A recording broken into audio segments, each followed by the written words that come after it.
পঞ্চগড়ে পূর্ব শত্রুতার জেরে ব্যবসায়ীকে না পেয়ে তার স্ত্রী সন্তানদের কুপিয়ে হত্যা করে আসামিরা। হত্যাকাণ্ডের ১২ ঘণ্টার মধ্যে হত্যায় ব্যবহৃত আলামত উদ্ধার সহ ২ জনকে গ্রেফতার করেছে পুলিশ। জানা যায়, মুরগির খামারের খাবার চুরির দায়ে কাজ থেকে বাদ দেওয়া হয় ৪ শ্রমিককে। সেই থেকে পূর্ব শত্রুতার জের ধরে কাপড় ব্যবসায়ী সেলিম শেখের উপর ক্ষিপ্ত হন তারা।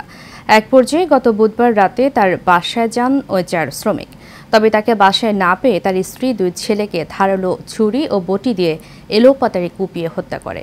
বৃহস্পতিবার পঞ্চগড়ের পুলিশ সুপারের কক্ষে এক সংবাদ সম্মেলনে এসব তথ্য জানান পুলিশ SM সিরাজুল হুদা। তিনি আরও জানান, হত্যাকাণ্ডে জড়িত নবীন ইসলাম জাহিদ ও রিমন ইসলামকে গ্রেফতার করে পুলিশ। এই মার্ডারের সাথে যারা জড়িত তাদেরকে অ্যারেস্টের জন্য একজনকে অলরেডি আমরা অ্যারেস্ট করেছি, সে স্বীকারও করেছে। বাকি যারা আছে বাদল, রিমন এবং রিফাত, মূলত ৪ জনই জড়িত। এই বাকি ৩ জনকে আমরা অ্যারেস্ট করব এবং আমরা তাদেরকে আইনের আওতায় এনে সর্বোচ্চ শাস্তি আমরা নিশ্চিত করব।